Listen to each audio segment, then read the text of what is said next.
Hello বন্ধুরা, কেমন আছো তোমরা সবাই? আশা করি অনেক অনেক ভালোই আছো। আর তোমাদের ভালোবাসায় আমিও অনেক ভালো আছি, কারণ তোমরা আমাকে যে পরিমাণে ভালোবাসা দিয়েছ এবং সাপোর্ট দিয়েছ তা আমি কোনোদিন ভুলতে পারবো না। তাই তোমাদেরকে মজা দেওয়ার জন্য আবারও একটি নতুন গল্প নিয়ে হাজির হলাম। গল্পটি শোনার মতো, আশা করি তোমাদের দাঁড়িয়ে যাবে এবং তোমরা হাতের কাজ করতে সবাই হেডফোন নিয়ে বসে যাও। একদিন রাতে অফিস থেকে বাড়ি ফিরে দেখি অতিথি রুমে আলো জ্বলছে। আমি আমার স্ত্রীকে বলি, কে এসেছে? আলো জ্বলছে যে ওই ঘরে। আমার স্ত্রী বলে, তোমার দেশের বাড়ি থেকে দুজন মানুষ এসেছে, সম্ভবত ওনারা স্বামী স্ত্রী। তাই তুমি কি ওনাদের আগে দেখোনি? না। মহিলা আমাকে জিজ্ঞাসা করেছিল, আমি তোমার কি হই? আমি যখন বলি আমি তোমার স্ত্রী হই, তখন সে আমাকে জড়িয়ে ধরে বলে, তুমি আমাদের রঞ্জনের বউ। ও মা, কত সুন্দর তুমি! তারপর আমাকে যত সব আদর করা শুরু করেছিল। আমি আমার স্ত্রীকে নিয়েই অতিথি রুমে যাই। দেখি 50 একজন মহিলা ও একজন পুরুষ বিছানা জড়ষ্ট হয়ে বসে আছে। আমি চিনতে পারছিলাম না। আমার মুখ ভ্যাবাচ্চাকা হয়ে ওঠে। ওনারও আমাকে চিনতে পারছিল না। আমার স্ত্রী মহিলাকে বলে, ইনি হচ্ছেন আপনাদের রঞ্জন, আপনাদের ছেলে। মহিলা আমার পরিচয় পেয়ে বিছানা থেকে উঠে এসে আমাকে জড়িয়ে ধরে কাঁদতে থাকে এবং বলে, তুমি এত বড় হয়ে গেছ।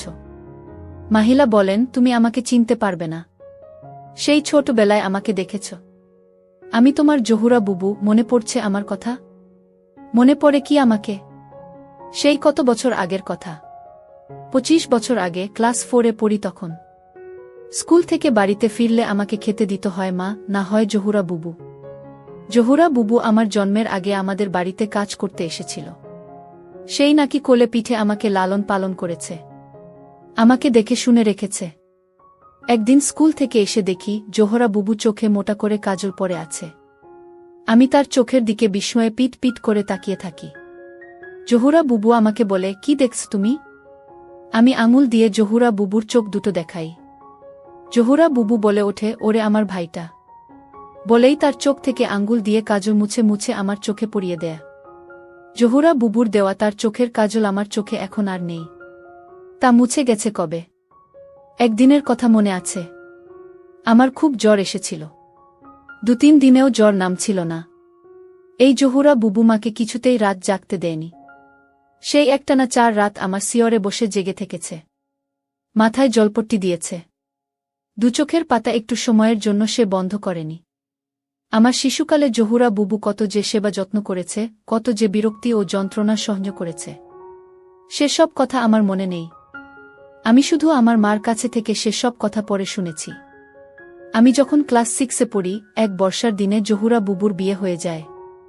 মা বাবাই সমস্ত বন্দোবস্ত করে তাকে বিয়ে দিয়ে দেয় দূরের এক গ্রামে। আমার শুধু মনে আছে, শ্বশুর বাড়িতে যাওয়ার সময় জহুরা বুবু আমাকে বুকেং টেনে নিয়ে ফুপিয়ে ফুপিয়ে কাঁদতে থাকে। নৌকায় উঠে সারা পথ নাকি সে কাঁদতে কাঁদতে চলে গিয়েছিল। বিয়ে হয়ে যাবার পর জহুরা বুবু মাঝে মাঝে আমাদের বাড়িতে বেড়াতে আসত। তারপর তার সংসার ব্যস্ততায় খুব বেশি আসত না। তারপর একদম না। তারপর চলে গেছে অনেক বছর। জহুরা বুবু আস্তে আস্তে সবার কাছে বিস্মিত হয়ে যায়।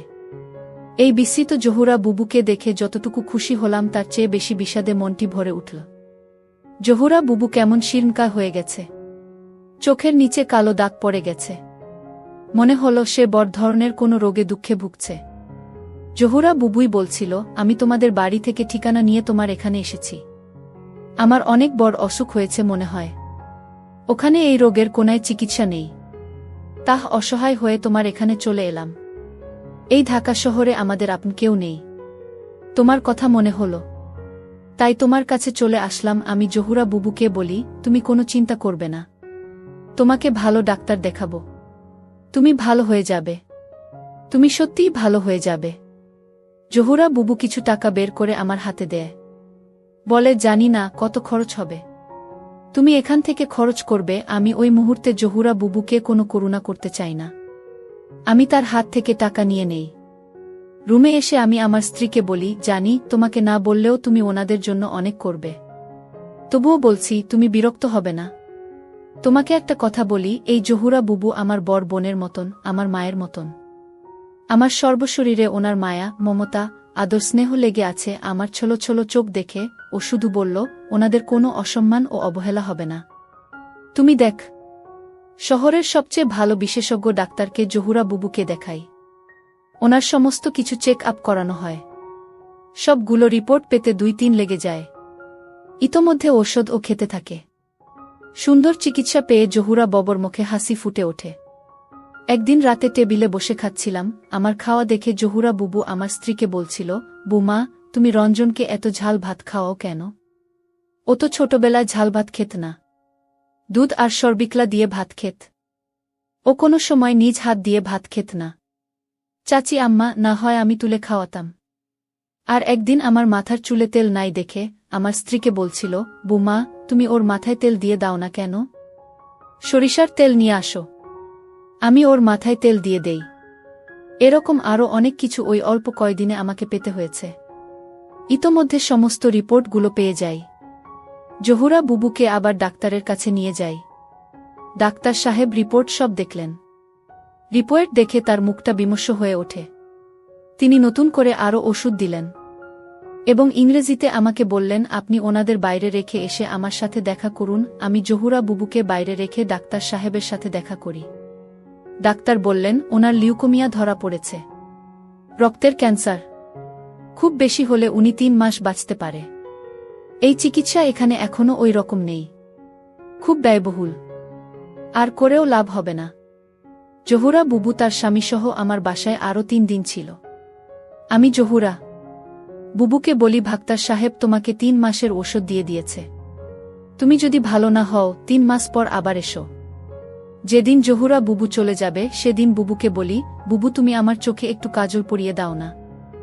আমার স্ত্রীর কাছে কাজল ছিল, কাজল নিয়ে আসে। জহুরা বুবু আমার চোখে কাজল পরিয়ে দেয়। আমি তার চোখের দিকে তাকাই, দেখি জহুরা বুবু অঝরে কাঁদছে। তারপর আরও কত বছর চলে গেছে। শুনেছি অনেক আগেই জহুরা বুবু চলে গেছেন জীবন নদীর ওপারে। তার দেওয়া সেই কাজল এখন আর আমার চোখে নেই। তা কবে মুছে গিয়েছে। প্রিয় দর্শক, এই গল্পটা আপনাদের কেমন লাগলো তা অবশ্যই একটি কমেন্ট করবেন। আর যদি গল্পটা আপনাদের ভালো লেগে থাকে তাহলে ভিডিওটিতে একটি লাইক করে দেবেন। এই ধরনের ভিন্ন স্বাদের গল্প শোনার জন্য চ্যানেলটিকে অবশ্যই সাবস্ক্রাইব করে আমাদের সঙ্গে যুক্ত থাকুন। কে দেখেছ? আমি তোমার জহুরা বুবু। মনে পড়ছে আমার কথা? মনে পড়ে কি আমাকে? সেই কত বছর আগের কথা। 25 বছর আগে ক্লাস 4-এ পড়ি তখন।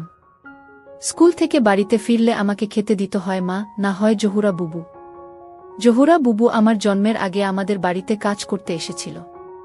সেই নাকি কোলে পিঠে আমাকে লালন পালন করেছে, আমাকে দেখে শুনে রেখেছে। একদিন স্কুল থেকে এসে দেখি জহুরা বুবু চোখে মোটা করে কাজল পরে আছে। আমি তার চোখের দিকে বিস্ময়ে পিট পিট করে তাকিয়ে থাকি। জহুরা বুবু আমাকে বলে, কি দেখছ তুমি? আমি আঙুল দিয়ে জহুরা বুবুর চোখ দুটো দেখাই। জহুরা বুবু বলে ওঠে, ওরে আমার ভাইটা। বলেই তার চোখ থেকে আঙ্গুল দিয়ে কাজল মুছে মুছে আমার চোখে পরিয়ে দেয়। জহুরা বুবুর দেওয়া তার চোখের কাজল আমার চোখে এখন আর নেই। তা মুছে গেছে কবে। একদিনের কথা মনে আছে। আমার খুব জ্বর এসেছিল। 2-3 দিনেও জ্বর নামছিল না। এই জহুরা বুবু মাকে কিছুতেই রাত জাগতে দেয়নি। সেই একটানা 4 রাত আমার সিয়রে বসে জেগে থেকেছে। মাথায় জলপট্টি দিয়েছে। 2 চোখের পাতা একটু সময়ের জন্য সে বন্ধ করেনি। আমার শিশুকালে জহুরা বুবু কত যে সেবা যত্ন করেছে, কত যে বিরক্তি ও যন্ত্রণা সহ্য করেছে, সেসব কথা আমার মনে নেই। আমি শুধু আমার মার কাছে থেকে সেসব কথা পরে শুনেছি। আমি যখন ক্লাস 6-এ পড়ি, এক বর্ষার দিনে জহুরা বুবুর বিয়ে হয়ে যায়। মা বাবাই সমস্ত বন্দোবস্ত করে তাকে বিয়ে দিয়ে দেয় দূরের এক গ্রামে।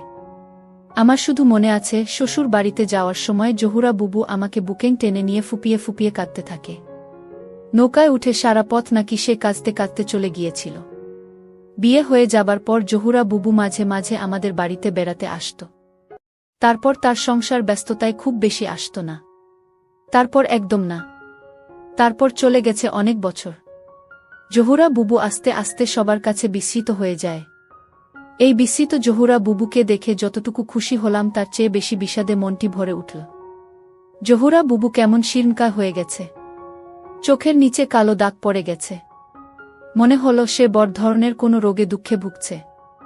জহুরা বুবুই বলছিল, আমি তোমাদের বাড়ি থেকে ঠিকানা নিয়ে তোমার এখানে এসেছি।